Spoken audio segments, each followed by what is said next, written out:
First of all, welcome to this session on learning self-control. Before we begin and get started with the session, we have two sessions today and tomorrow. I just wanted to hear from some of you, why do you think self-control is necessary? Or why do you think self-control is required?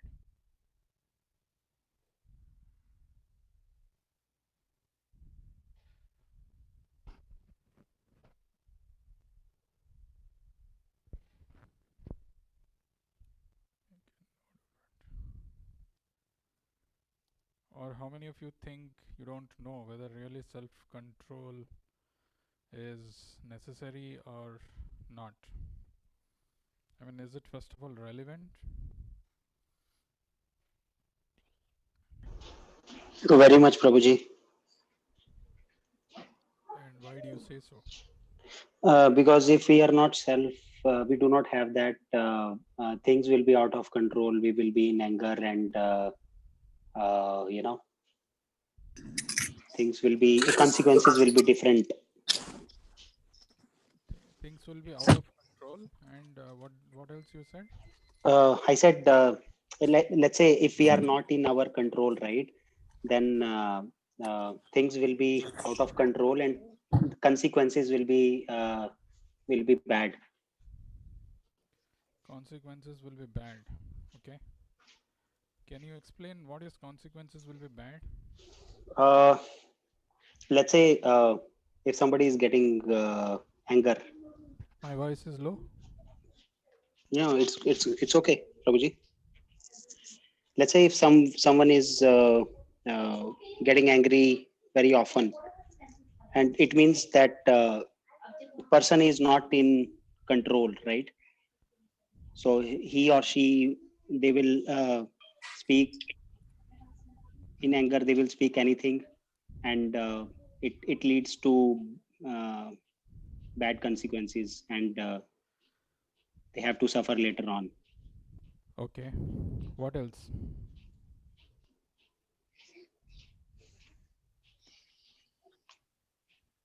Hare Krishna, Prabhuji. Yeah. If there is no any self-control, then we are nothing but the animals.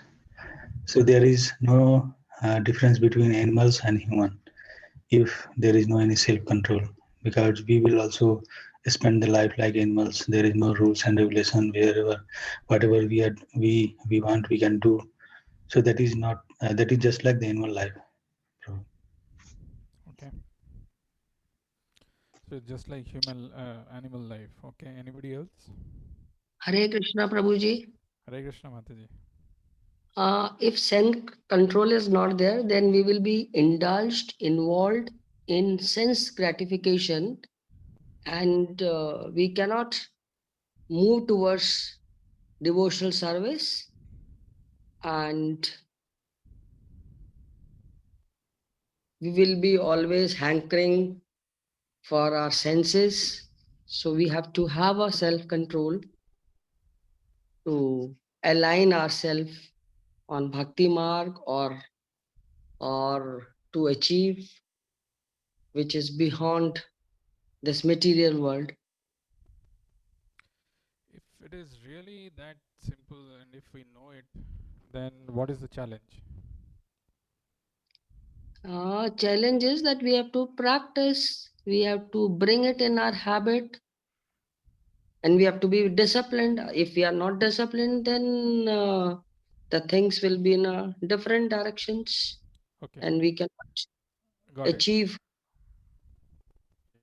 Let me ask some new people who are here, because sometimes we don't get a chance to interact. Lokik, would you like to unmute and say what you want to learn from this, if you're able to? Prabhuji, you are talking about me? I'm sorry, what is that? You are asking me, right? Or someone else? This is Akhil Prabhuji. Akhil, no, I'm asking Lokik. Akhil, I know you, right? You've joined Yeah, yeah. earlier. I'm No, asking Lokik. I was confused Lokik with Sure, no mine. problem. I That's thought, okay. okay. Lokik, are you able to unmute yourself? Yeah, I can hear you. Sure. Where are you joining from? Boston. Okay. And so, why do you think self-control is required, or you want to evaluate whether self-control is necessary or not? As far as I think, self-control is needed for the smooth flow of the life. Staying disciplined and having self-control makes your life easy and gives you a clear direction and mainly focus that is needed for the important things. Okay. Gives you focus in life, makes you disciplined, and one Yeah. more thing you said. What is the other thing you said? I mean, we stay on the path or the direction which we want, where we want to go. Stay on the path or direction where you want to go. And what do you do, Lokik? I'm a software developer. Okay. So is this your first session? Yeah, first session. Okay. Welcome. Welcome to this session. Sheetalji, would you like to say what? Hare Krishna. Hare Krishna. For me, self-control means if there's no self-control, the individual will be lost in this world. So everyone needs to know what is the purpose of their existence in this world. And without self-control, we will not know what that purpose is. Volume is very low. Okay, let me do one thing. Just 1 second.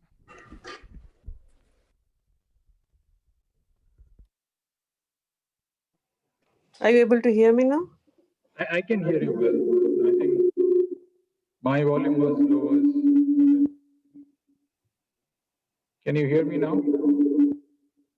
Yeah, there is echo. Can you hear me? Yes. Okay, can you hear me now? Yeah, there is echo actually. Yeah. Hold on. Oh, yeah, I think now it is gone. Can you hear me? Yeah. Yes. Okay. Yeah, so let me share a small PPT.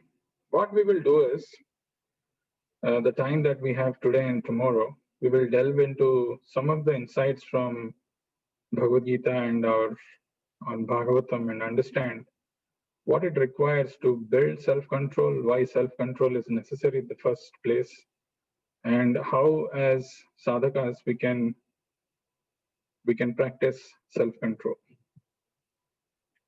So let me share my screen.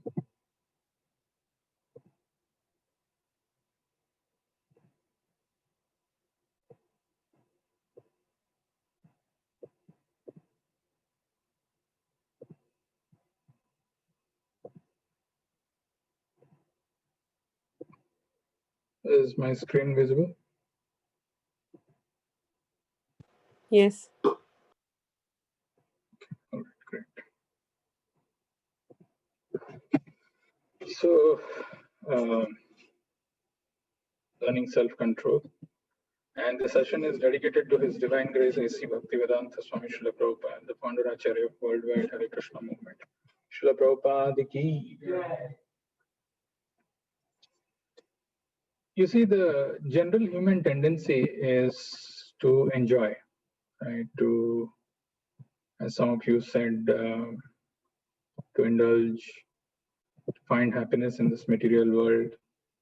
Even if someone is a devotee, right? Even if someone has understood the importance of human life and understood that one should practice this spiritual life, still, if there is an opportunity available, imagine if the family members are not around and you are all alone. It doesn't matter whether you are the husband or the wife.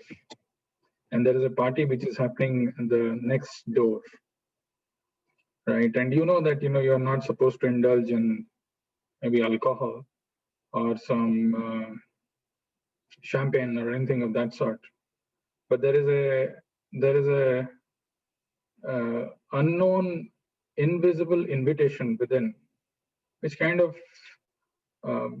prompts you to go and sneak what's going on, just to have a look at it. Maybe you'll not go that far, but just to see. After all, people are making merry, they're enjoying, and what's wrong in checking out? What's wrong in finding out what is going on? And the temptations become more stronger because we have lived that life at some point in time or other, depending upon how much of time one has spent and how strong the rationale is for following the spiritual life. One still gets that kind of temptation within to go and see. And we don't know exactly what happens when somebody goes and sees, where it leads to and what it, where it can end. We have no idea, we have no control, because the situation gets completely out of control at that point in time.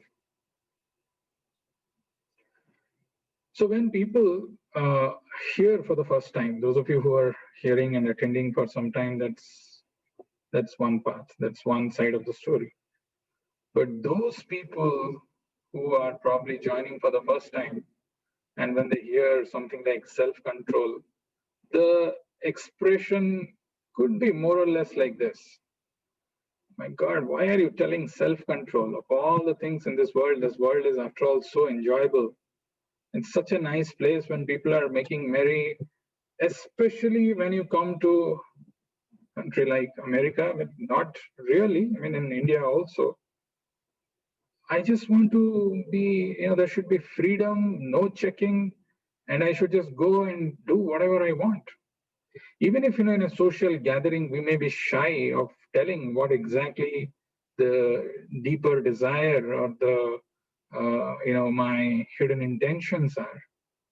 But if there is an opportunity, and if it is told nobody is watching, and if it is given a chance where you can absolutely, it doesn't cost any money, you can just go and do anything that you want. We don't know where we will end up in, right?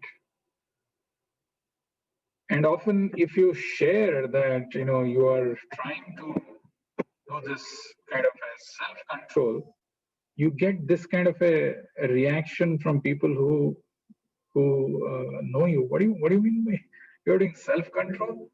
I mean, it's almost laughable.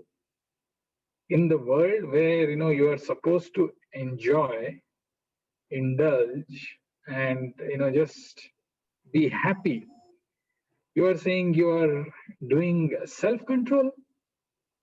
Are you crazy? I mean, you should just live life, man. What is this? Right?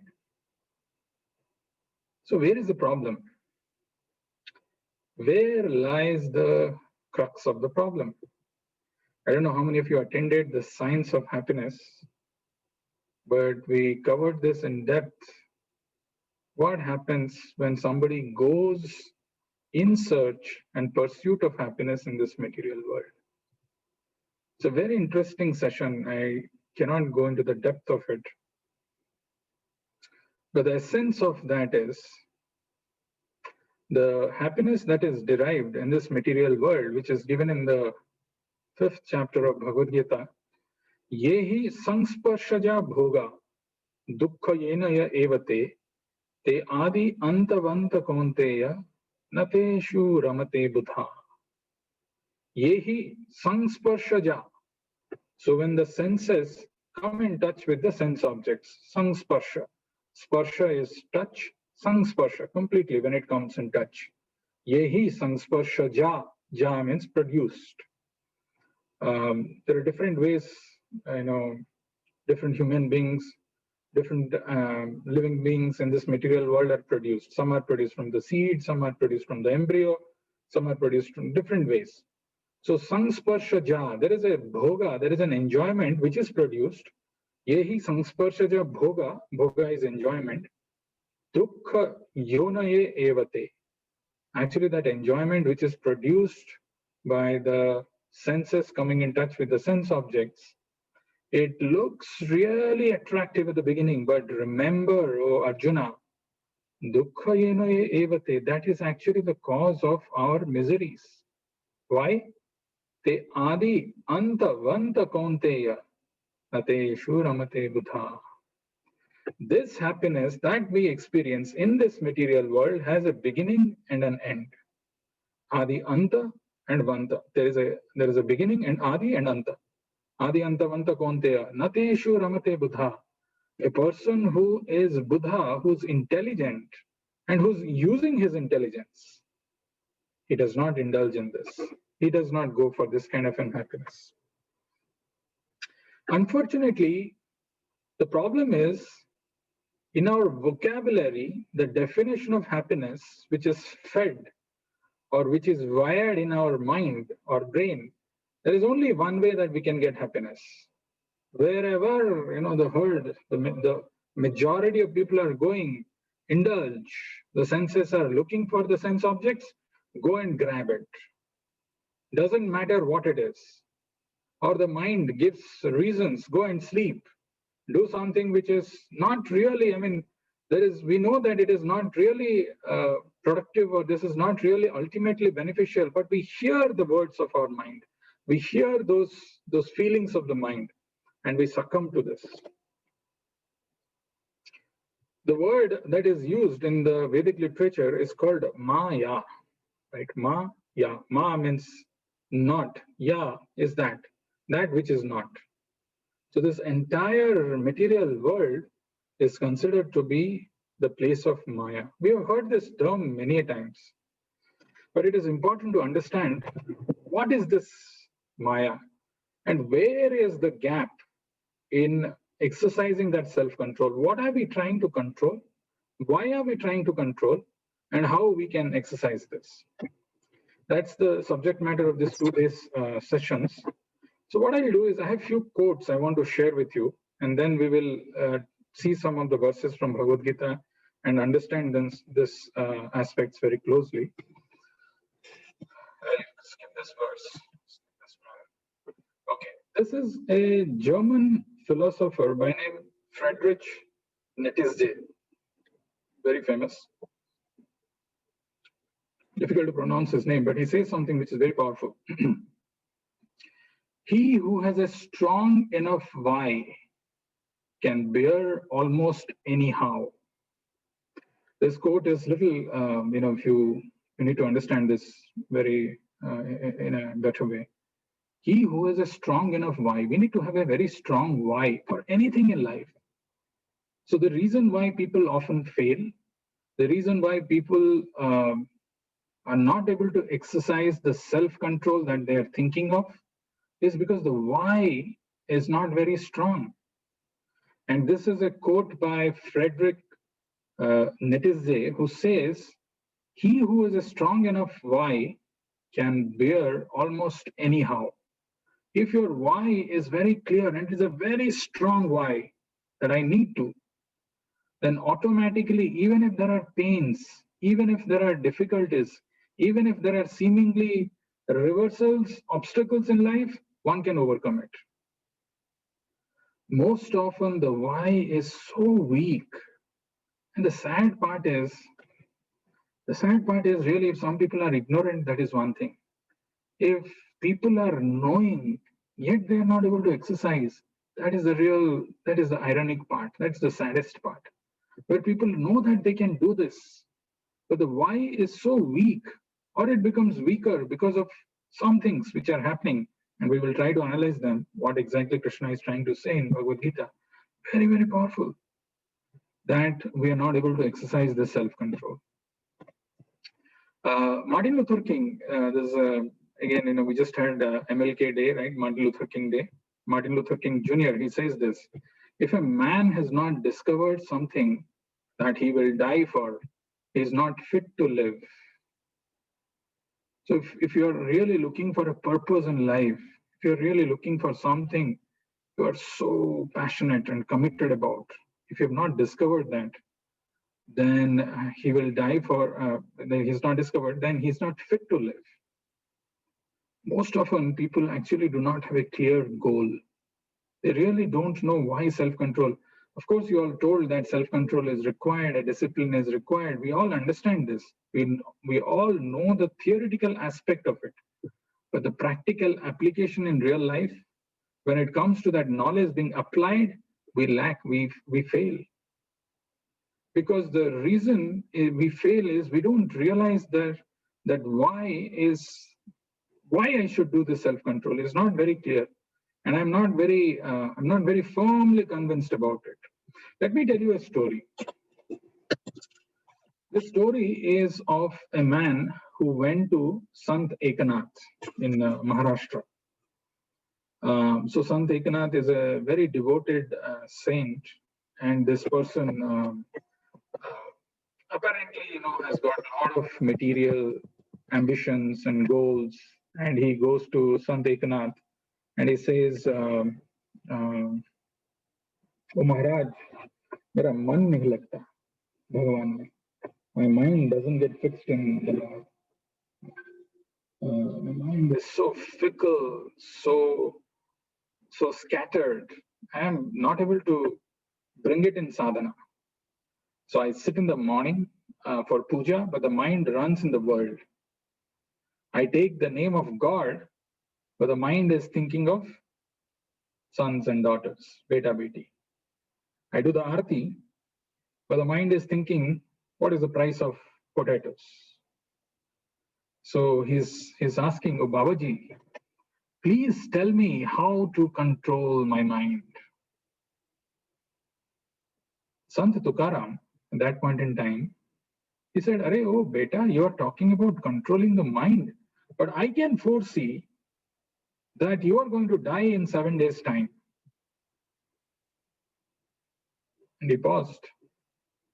So this man thought, well, a saint like Tukaram, if it is coming out of his lotus mouth that I'm going to die in 7 days, just for a moment, for our understanding and discussion's sake, imagine instead of that person, you are there. And you hear this from a saint like Tukaram, who's telling that you're going to die in 7 days. So when this man heard this, so he thought that, this Maharaj is Trikaladarshi, Trikalagya, they say, who can see the past, present, and future. So maybe he's seeing into my future, and seeing my future, he's telling, this is such a terrible news that he's giving me. Now, what do I do? Then he bowed down before Tukaram, saying that, please instruct me, please help me. What should I do? So Tukaram said, don't worry so much. After all, you have a 7 days time, 7 days period.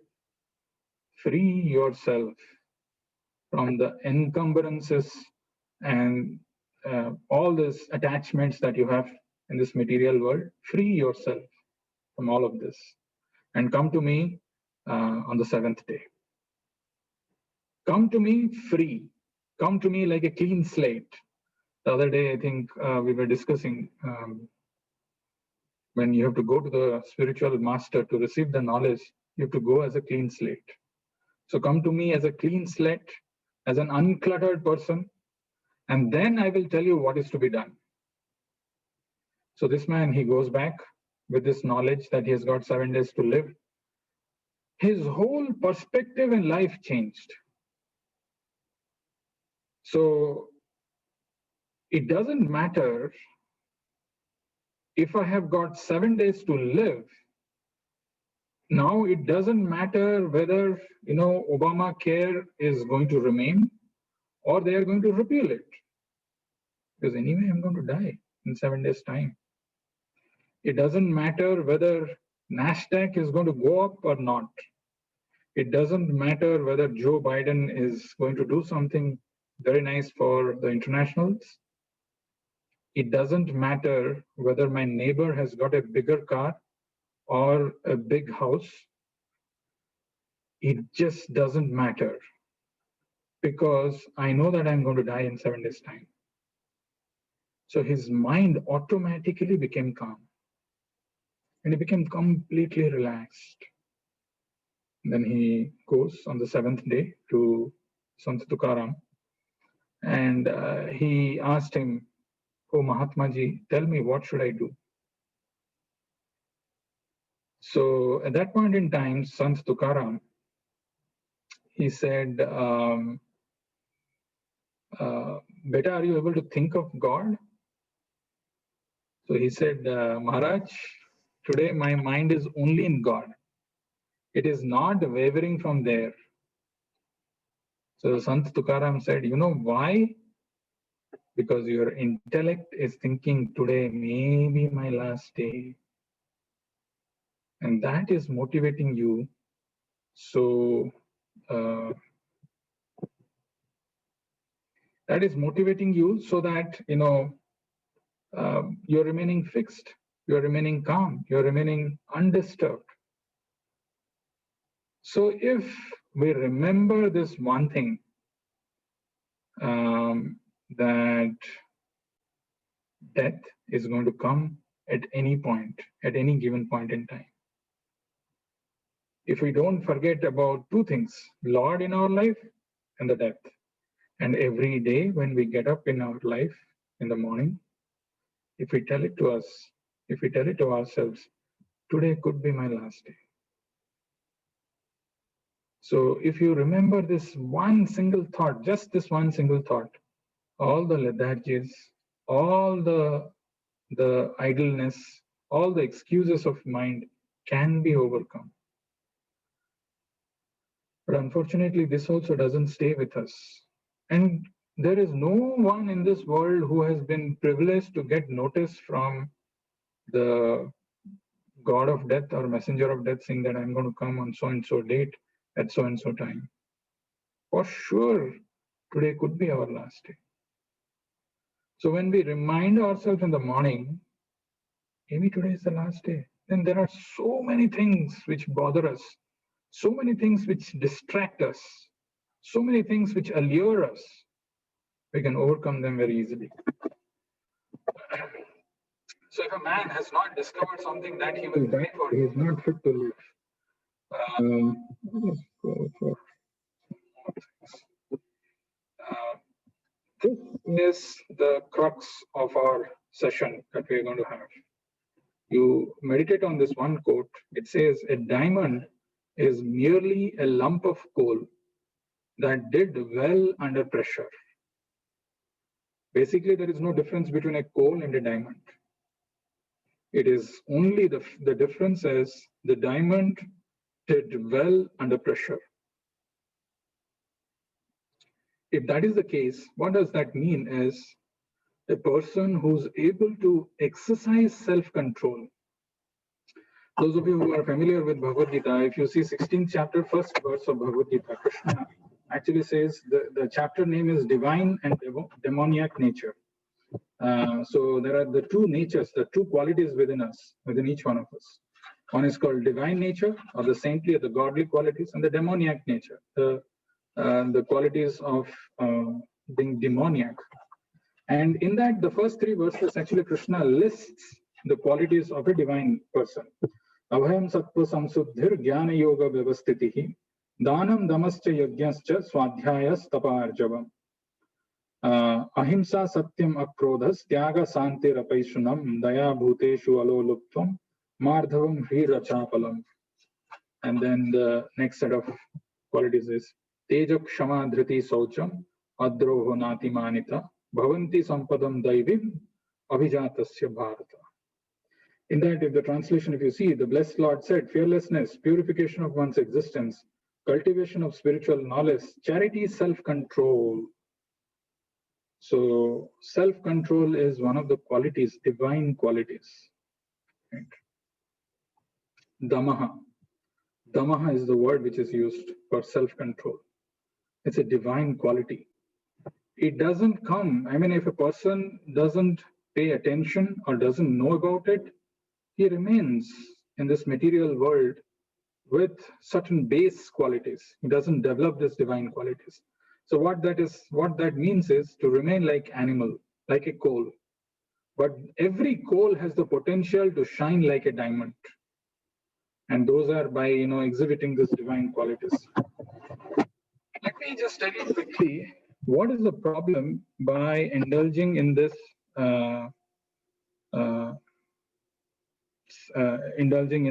sense gratification by some examples which I had shared earlier, but it's a very, very interesting thing. But before I do that, there is a interesting conversation I want to bring. We were talking about Maya, we were talking about being bewildered in this material world, looking for happiness in this material world. This conversation is an eye-opener. This is just a 2 lines conversation. The teacher is asking a highly intelligent boy, but he's a very rebellious student. Intelligent, but rebellious at the same time. Tom, what is the difference between ignorance and indifference? Think for a while. What is the difference between ignorance and indifference? And the answer that he gave was, he shrugged and said, I don't know and I don't care. Right? I don't know and I don't care. This is not important to me in my life. So it's a very powerful quote that not knowing the truth does not make you ignorant. Not wanting to know the truth is what makes you ignorant. One thing that we don't know. Other thing is we don't even care to know.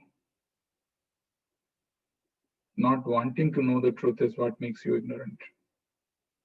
Think about it. What makes the difference? As I said, there has to be a very strong why. If I don't have that why, where is the question of exercising self-control? It's a very weak why. I will not take any pain. And I'll come back to the first example that I had in the PPT of a person who's an example, who's exemplary in exhibiting self-control. We'll talk about it. But remember this quote. It's not knowing the truth. That is what makes a person ignorant, not wanting to know. Okay, let's see from Bhagavad Gita. I spoke about some of this instructions from 5th chapter of Bhagavad Gita. I wanted to share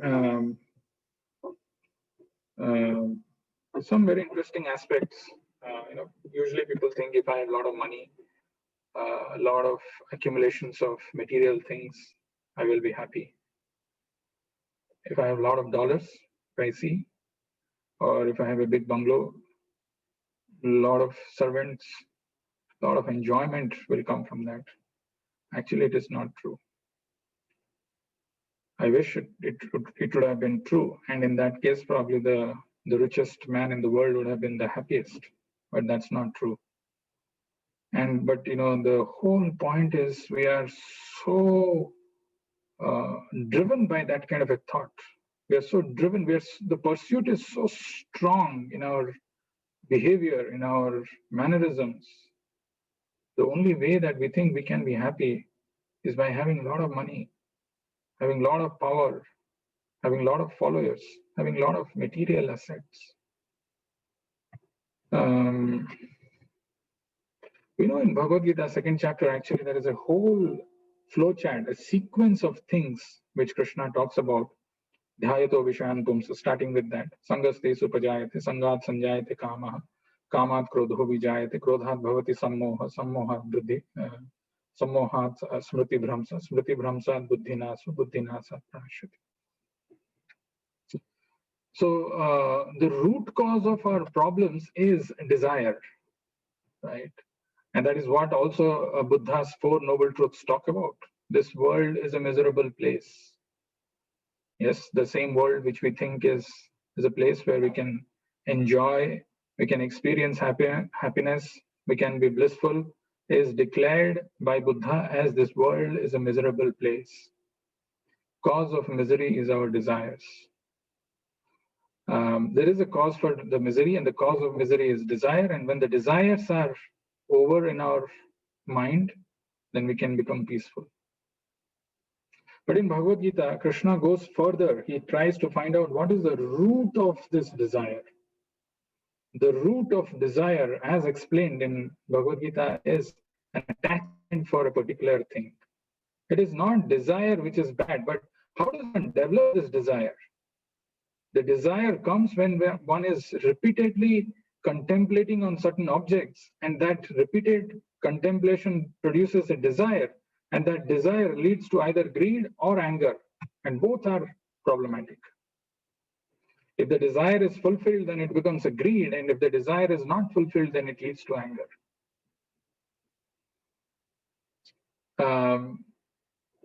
Very interestingly, from the animal society, if we see, which our scriptures and our acharyas talk about, that broadly there are 5 kinds of desires.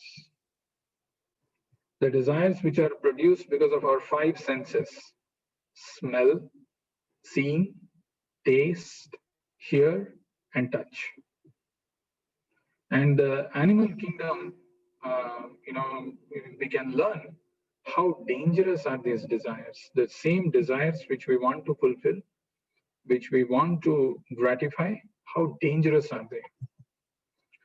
So the first example is given, that of elephant. If you do not know how the elephants are trapped, then there is this is real life examples. So a she elephant who's trained, it actually goes and brushes with a male elephant. So the elephant is a gregarious animal. It lives in flocks, in groups, in the forest. It never lives alone.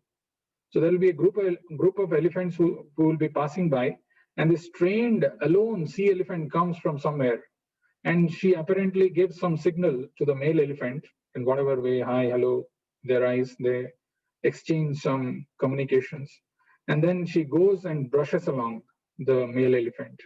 And the male elephant gets captivated by this brush. He knows that there is a danger. She cannot be alone. I mean, it is not the way elephants live, but still he thinks, what's wrong? Let me just check. I'm careful. I'll not fall into any kind of a trap. And that's how he follows. But the sea elephant is so trained that it goes past a pit which is dug earlier, and it is covered with some leaves and branches. So it is camouflaged. It doesn't look like a pit, and the male elephant comes and falls into this. It falls into this, and the more it tries to come out of it, the more it goes inside. And then finally they bring a crane and they tie him, and then they'll take him, and then that's how it gets trapped. So this is about the elephant. The deer is captured by the hunter in a very unique way. The hunter actually plays a very soft, melodious music. And when that music is played by the hunter, the deer gets wonderstruck. It just doesn't move. It remains there hearing that one beautiful, melodious music. And that's how the hunter traps him. Or a fish, which goes for the bait, the tongue, just to satisfy the palate, it goes for that and gets captured. Or the flies, we see in Diwali time, there's so many flies who come, these insects who get attracted to the bulbs or to light, to candle lights. Even though they are getting burnt, one other insect or the fly is seen, but still it is not able to control itself and goes and gets burnt in the fire, in the light. Or a bee which goes to a lotus, and in the night when the lotus gets closed, the bee remains inside the closed lotus and dies. So see all these examples of elephant, deer, fish, or the insects, the flies, or this bee, they are just going after one of their senses. Somebody is going after the eyes, somebody is going after the ear, the sound. Eyes is the fly, ear is the deer, smell is the bee, tongue is fish, and touch is elephant. Just one of the senses, and they are captured. Think of the ironical situation of a human being who wants to go and satisfy all 5 senses unrestrictedly. The scriptures tell, Puranga Matanga Patanga Bhranga Meena hata panchebhireva pancha. Ekah pramadi sa katham na hanyate. Ya sevate panchabhi eva pancha. This is actually a punching verse. Say always, this is a punching verse.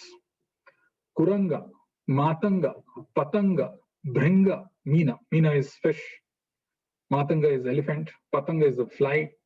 Kuranga is the deer. And Bringa is the bee. So Kuranga, Matanga, Patanga, Bringa, Meena, Hata. Hata is they are killed. They're finished. Panchebhireva pancha. Ekah pramadi. Pancha, there are 5 senses. They're just meditating on one of these senses. Ekah. Pramadi sa katham na hanyate. Pramadi, what to think of a mad living entity? Pramadi sa katham na hanyate. Ya sevate, who's serving. Panchabhi eva pancha. All 5 totally, fully. Ya sevate panchabhi eva pancha. What to talk about that person? We just can't even, if just one sense, if one is following, that to not knowing what is the situation, what to talk about a human being who just wants to endlessly satisfy, go after all these senses fully, what will happen to him? So actually there are 2 very interesting examples, and of course Bhagavad Gita talks about this verse, 2nd chapter, this is 71 verse. Vihaya kaman yas sarvan pumans charati nispruha nirmamo nirahankara sa santim adhigacchati. If you want to be peaceful, so if you don't want, that's fine. You can live the way you want to. Because as you know, we saw that ignorance is not knowing. Lack of knowledge is not ignorance. It is the desire not to know. I don't want to, I just don't care. I live life in a miserable way. So Bhagavad Gita is telling sa santim adhigacchati. He can achieve, he can attain peace. Who? Vihaya kaman yasarvan pumams charati nispruha nirmamo nirahankara. Who has given up this desires for sense gratification. Who lives free from desires. Who has given up all sense of proprietorship. Nirmamo nirahankara. This is me, this is mine. The ego. One of the toughest thing in this material world. There is a verse in Bhagavatam. I don't have it right now in front of me, but I can share it later on. Essence of that verse is, if somebody is asking, what is the toughest thing in this material world? People say diamond. Diamond is one of the toughest. It doesn't break so easily. But actually, Bhagavatam says tougher than even diamond is false ego. Nirmamo nirahankara. Who has given up the sense of proprietorship. Because of me, this is happening. I did it.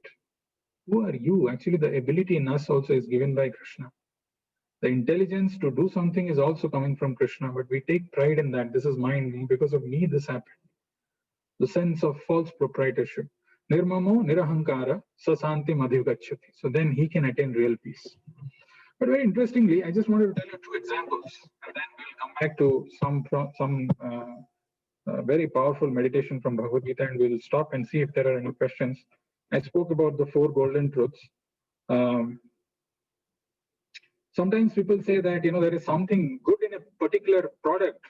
That is why I'm getting attracted to that.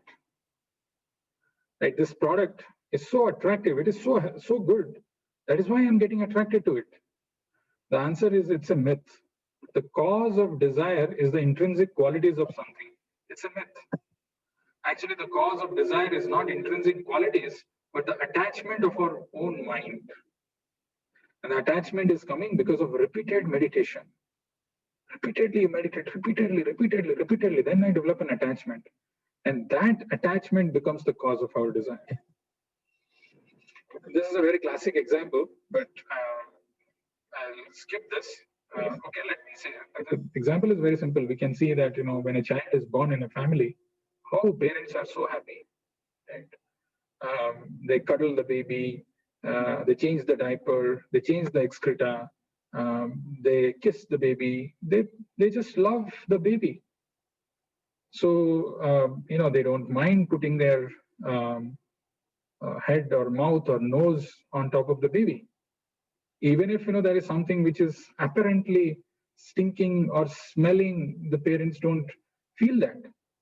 Same parents, if you tell them, well, your neighbor is there, why don't you go and put your nose there? You're doing it for your own baby, no? Why don't you do it for him? No, no, no. How can I do it for, it's after all another person. How can I put my nose on him? How are you able to do it for your own baby? Because I have developed an attachment. Why you don't feel any smell there? Well, I don't feel any smell. This maybe smell is there, but it's after all my baby, my part. So the attachment creates the desire. And detachment, for some reasons, people think that detachment is all giving up all this material world and going to forest. Detachment does not mean that you don't own objects. It means that objects don't own you. It's not like giving up all the objects. No, no. Objects don't own you. That means you live in the world, you are inside the world, but the world is not within you. You're living in the world, but the world is not within you. It's a very interesting example of this is this monkey trap. The two examples I'll tell, and then one verse of Bhagavad Gita we'll see, and then we will close. We will have some question answer. And I'll tell you some more techniques of how we can exercise this self-control. Two examples. Remember these two examples. They're very, very helpful to understand this concept. One is this example of the monkey, how the monkey is trapped. So in India, especially all of us, we are coming from India, we know that there are some people who take the monkeys and the monkeys do so many different activities on a road, street side, how the monkeys are trapped. So what the hunter does is, the picture here is slightly misnomer. It will be a slender-necked bottle, a long but small radius, long neck bottle, and in that bottle there will be some peanuts.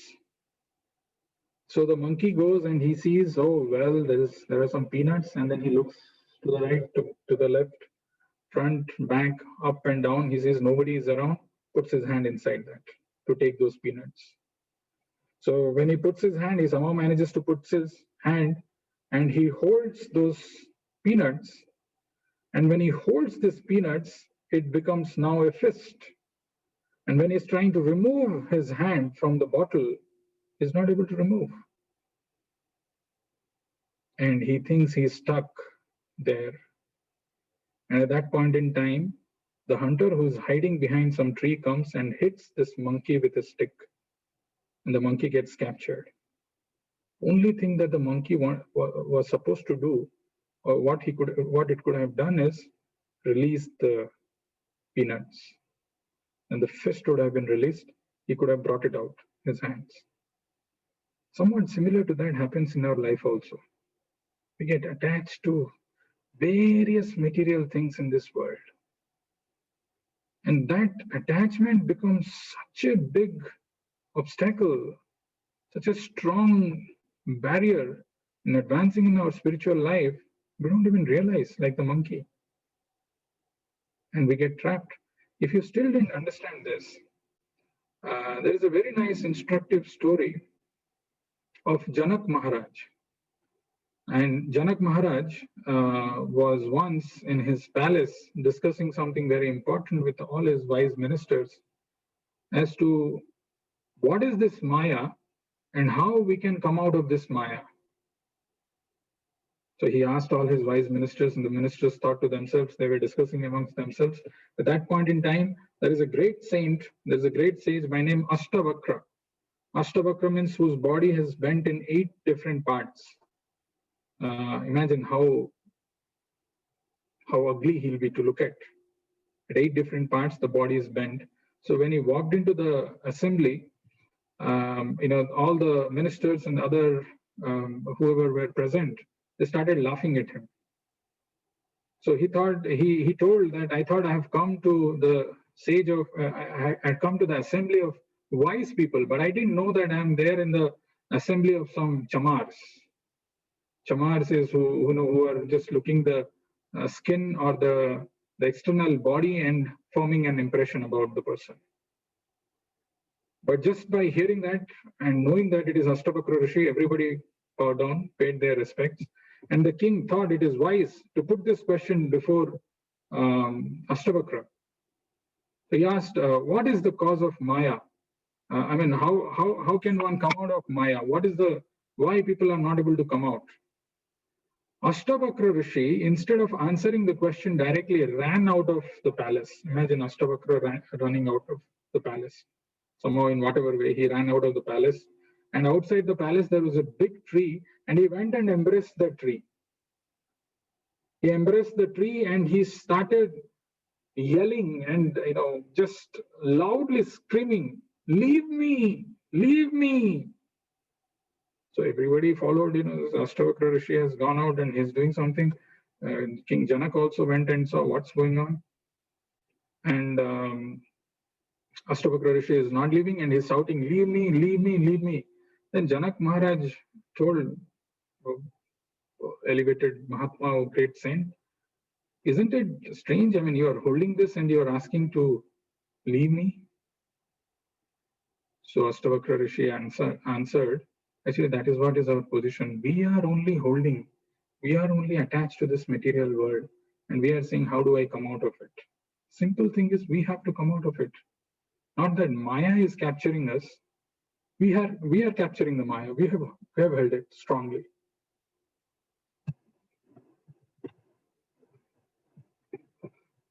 The verse that I wanted to tell for today's session, just hear this verse. We will talk about it again tomorrow, and don't miss tomorrow's session, because tomorrow we are going to talk how can we practice the self-control. But the verse that I wanted to share today with you is, let me just stop and start sharing again.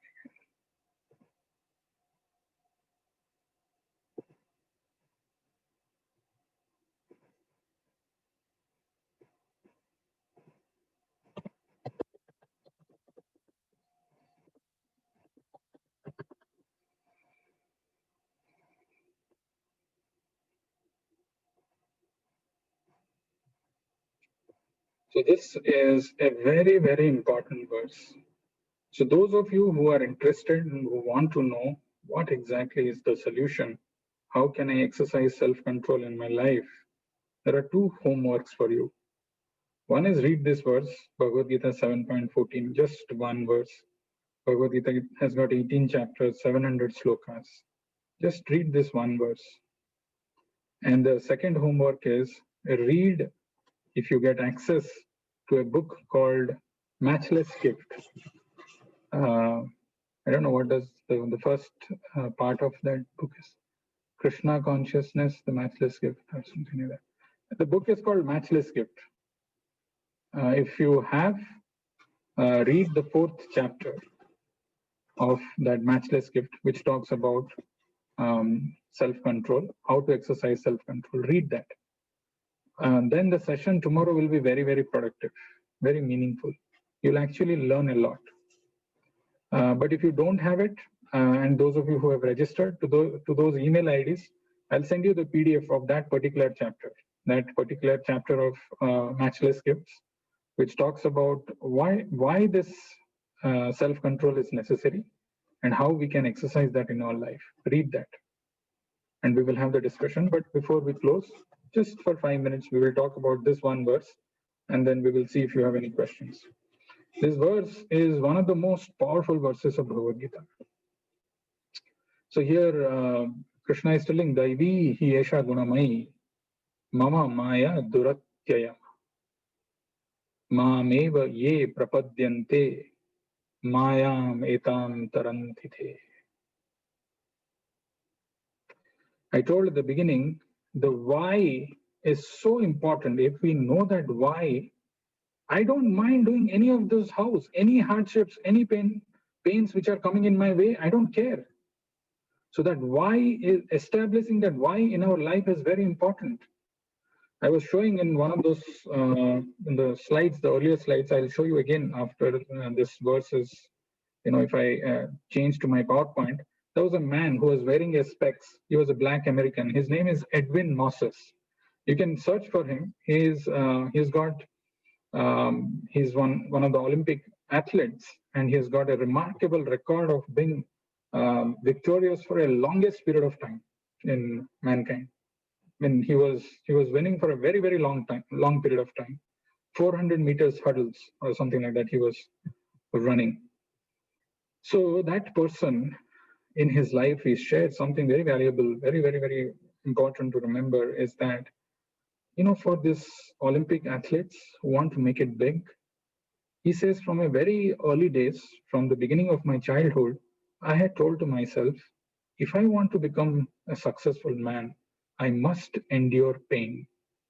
I must, because in the process, nothing, if we really want to achieve anything, be it materially or be it spiritually, there is no easy way. If somebody says, put this cream, this lotion, and in 2 days you'll become beautiful, or, you buy this lottery, in one shot you can become a millionaire. So these are all actually just utopian ideas. They cannot be just true. Anybody who has achieved anything in this material world has gone through this path, which is very, very troublesome, very challenging. But those challenges people love, because the goal is, I want to achieve something which is very sublime, which is so superior that the challenges and the difficulties and the reversals, I don't mind, I don't care, I'll go through that. Same holds true for this verse. Mameva ye prapadyante maya metam tarantite. Actually, the maya, this material world, this energy of the Lord is insurmountable. If somebody thinks I can deal with it, no problem. I've now understood. Anything comes my way, I know what is to be done. Actually, we have no idea, because this is Krishna's energy. The whole material world is created in this manner that, one may question why it is like this. I'll give you just 2 examples. It's very important to know. And as I said, the homework is read the purport. And from the purport, there are gems. I could not go there, but the gems we will see tomorrow. And we will see how, by knowing them, and not just knowing and applying them in our life, we can remain so self-controlled. 2 examples which I want to give is, imagine you're building a house. Today we were having some discussion with one contractor. And if we are, doing, anybody who has done a house or who has been part of seeing or being, any such experience in life, nobody will say that I want to build a particular section in my house which is weak. Or, I know this wall, I have not built it strongly because I wanted to save money. So I just externally I've just finished it, but internally it is just hollow. Nobody will do that.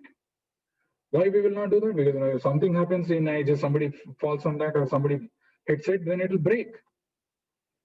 Or for that matter, extending the same logic. Imagine if a jail is built in a city, in a town, particularly let's say in Massachusetts or in Boston.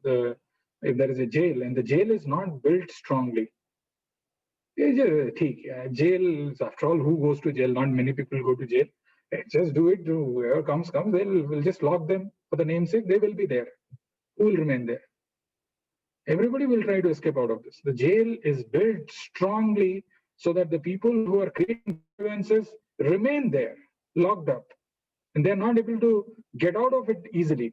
Same way, this material world is built in a manner which is very difficult to overcome. It is not easy. If somebody thinks it's so easy, he's just foolish. Daivi yesha gunamai mamamaya duratyaya. Duratyaya, very difficult to overcome. Even if somebody has understood and taken to this process, why do we need self-control? Why? Because we can again fall victim. These allurements are so strong. Days practice, months practice, years practice also is not enough. Every moment one has to be careful. Every one of us who are there in this material world should remember that we are in a diseased state. In the diseased state, we need medicine every day for my own benefit, for my own cure. I must get up early in the morning for Mangalarati because I am diseased. And that is a cure for my disease. I must chant 16 rounds for myself, not because I am somebody will question, not because of any of those things. Because I'm in a diseased state, and this material world is Durga. There's a strong fort. It is not easy to come out of it. Daivi Yasha Gunamai Mamamaya Duratyaya. It is very difficult to overcome. Mameva ye prapadyante. The word eva, I had told this earlier also, he and eva, two small words in this, but they are very, very, very significant in this verse. Daivi, he Yasha Gunamai, he. Certainly, this energy of the Lord is certainly Duratyaya. It's very difficult to overcome. Mameva, but only if you surrender to me. Mameva ye prapadyante maya metam tarantite. One last example, I'll see if you have any questions, and we can take that. And we will have this discussion again tomorrow. Example is, which Prabhupada also tells, imagine a person who goes to somebody's house, and in the house, the outside the door, it is mentioned, beware of dogs, beware of dog. So slowly you open the door because you are scared of dog. I don't know you are really scared or not. I am scared of dog. You open the door, and then somehow you don't want to make the noise, so that you don't want to unnecessarily draw attention of the dog. Slowly you are pulling the gate. But when you are pulling the gate, sometimes, especially if it is an iron gate in India and all, it makes a noise. And you've gone inside and you look here and there and the dog is not there. You feel happy, then you go and then you press the bell. The moment you press the bell, one dog comes from somewhere whom you had never spotted and starts growling, and then he just bounces at you. But because you press the bell, somebody comes and opens the door and he says, whatever the dog's name is, Tiger, Rocky, Snoopy, whatever, hey, keep quiet. Immediately the dog becomes quiet. If that person doesn't do that, no matter whatever allurement, say, hey, don't bark, don't bark, I have some sweets, I've got this, I'll give you this, I'll do this. Is the dog going to listen to me? No way. Daivi Yasha Gunamai Mamamaya Duratyaya Mameva ye prapadyante. Mameva ye prapadyante. Only if we surrender to the Lord, Maya metam tarantite. I said there are gems in this purport. Read this purport, that is the homework for tomorrow, and read the 4th chapter of Matchless Gift, and we will have this discussion. I'll stop here and see if you have any questions.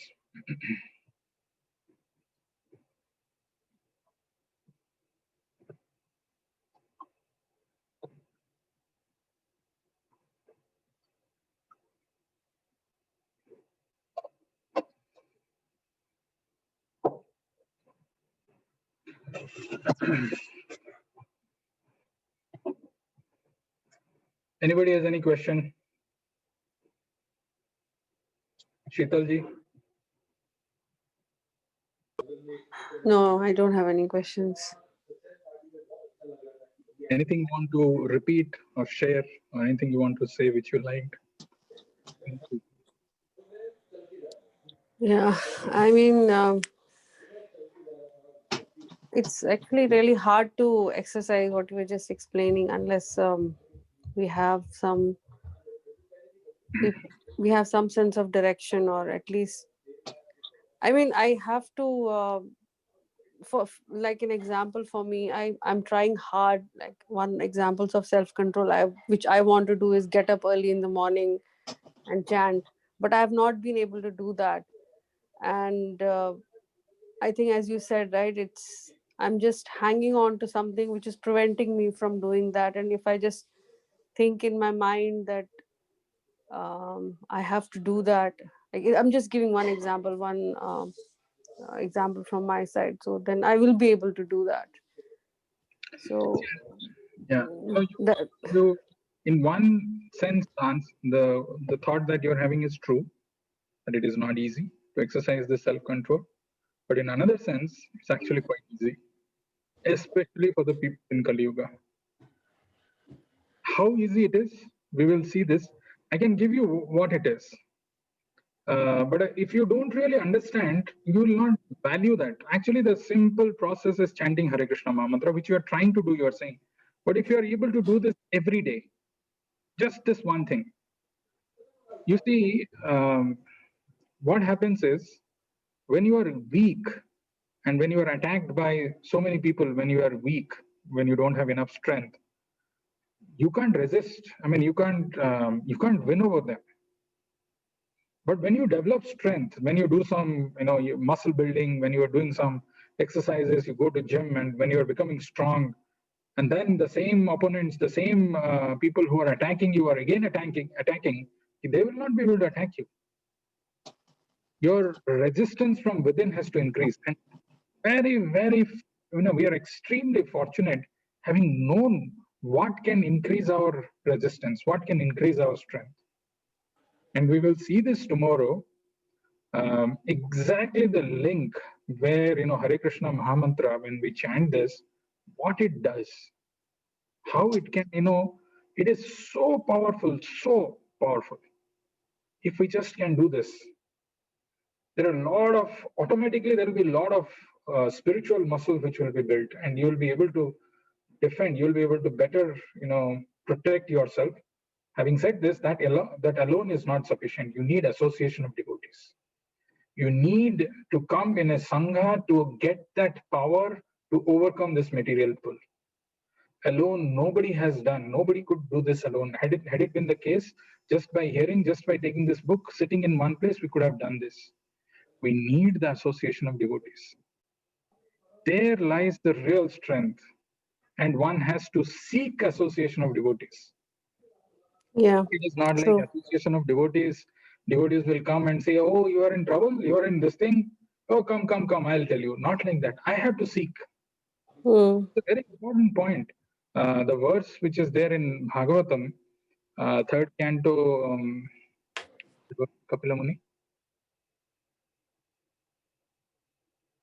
Mama Virya Samvido. Satan Prasangan Mama Virya Samvido. Bhavanti Hrit Karna Rasayana. Tad Joshanad Asu Apavarga Vartamani. Shraddha Bhaktir Anukramishati. So, Satan Prasangan.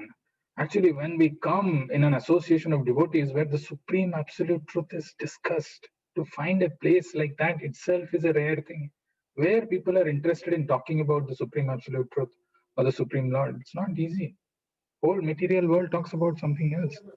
Satan Prasangan Mama Virya Samvido. Actually, when we speak about the Lord's activities, the pastimes, Virya, there is a potency which gets released. That is Bhavanti Hrit Karna Rasayana. Hrit and Karna, for our heart and for our ears, both it is pleasurable, it is relishable. Hrit Karna Rasayana. What is the next line? The Joshana Asu Apavarga Vartmani. It not only just it is pleasing to our heart and ears, also we make progress. Apavarga Vartmani. We reach towards overcoming this cycle of birth and death. And then Shraddha Ratir Bhaktir Anukramishati. That verse. It's a very powerful verse. Association of devotees is a very important thing. Yeah, and I think Guru also, right? Guru Yes. can lead us in the right direction. Actually, I'll tell you one very secretive verse. Not really secret, but it is there. And we will discuss exclusively on that verse, where what you just mentioned, Guru. Guru plays such an important role in our life. Unfortunately, we don't know that. True. I keep telling one story. It's a very interesting story. Actually, there was one man by name Gopal in a village. And this Gopal used to herd cows. So when he was herding cows and he was milking the cow, he, in the Indian cows, sometimes because of some deformity, their horns, instead of being like this, it was deformed like this. It was bent. Yeah. This Gopal, when he was milking the cow, so he was looking at that space which is between the head and the two horns which are like bent.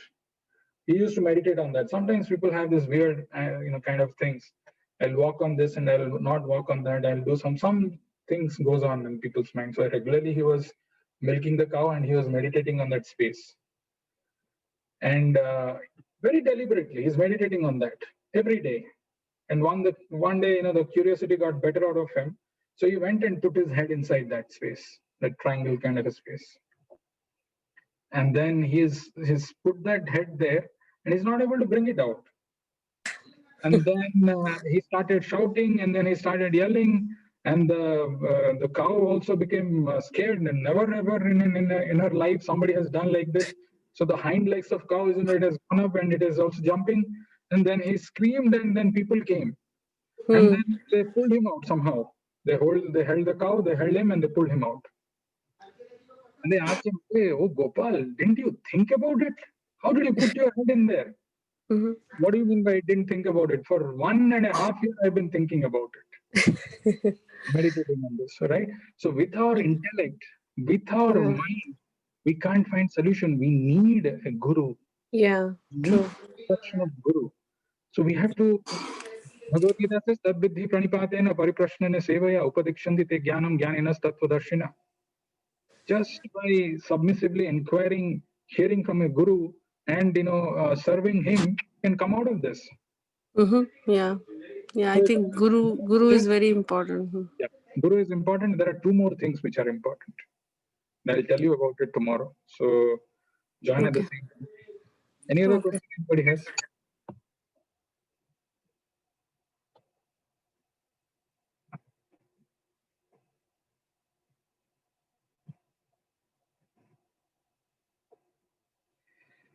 So this year, as part of our theme for IHF Boston, we want to keep it as journey of self-discovery. We think we know ourselves, but actually it is it's a great truth of unraveling who we are, the mysteries of the self, which are covered with so many coverings.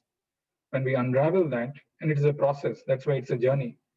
So we invite each one of you to be part of this journey and know and learn and explore this Vedic wisdom, to know yourself well. And only when we know ourselves well that we can have learning, self-control. So if we don't know who the self is, how will we exercise the control? So it's a process of learning. It is also a process of knowing the self. Then only the control can be applied. Same holds true for everything. So I sincerely request, the time that we are having in life, they are very precious, very, very precious. 1 hour of time in a weekend is not a lot of time. Still, people find it very difficult. And I admire that you are able to join. Please join. Don't miss. Learn the secrets. Learn this Vedic wisdom, which is shared by our acharyas. Very painstakingly, they have left behind for us. When we learn them, when we apply them in our lives, because our intellect is filled with so many different things. I've fed my mind, I've fed my brain, I've fed my intellect with this thought that if I indulge in this, it will give me happiness. This is exactly what Maya is. And like that, there are many other Mayas which are filled. And there is one thing which also I'm hearing that maybe I should do this devotion, but it is not very strong. This intellect needs to be strengthened. Process of strengthening is hearing the spiritual wisdom, learning the spiritual wisdom, knowing about it. It's just one book, Bhagavad Gita. 18 chapters, 700 slokas, so powerful. So join us, know about these techniques more, learn how you can apply in your life and get benefited. That's the goal, that's the objective of our acharyas, that's the objective of Srila Prabhupada, who came at this ripened age to share this knowledge. So we want also you to learn and share this to others. That's how people can get benefited. So with that note, we will stop here. I request everyone before we stop, can you come in front of your camera and raise your hands? We will chant once Hare Krishna Maha.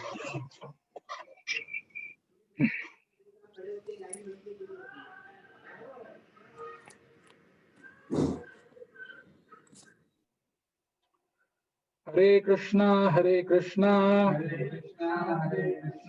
Krishna Krishna, Hare Hare, Hare Rama, Hare Rama, Rama Rama, Hare Hare. Srila Prabhupada ki, Jai Gauranga ki, Jai Gaur Premanande. Hare Krishna. Thank you all for joining. Join us tomorrow. We will have another interesting discussion from Bhagavad Gita. See you.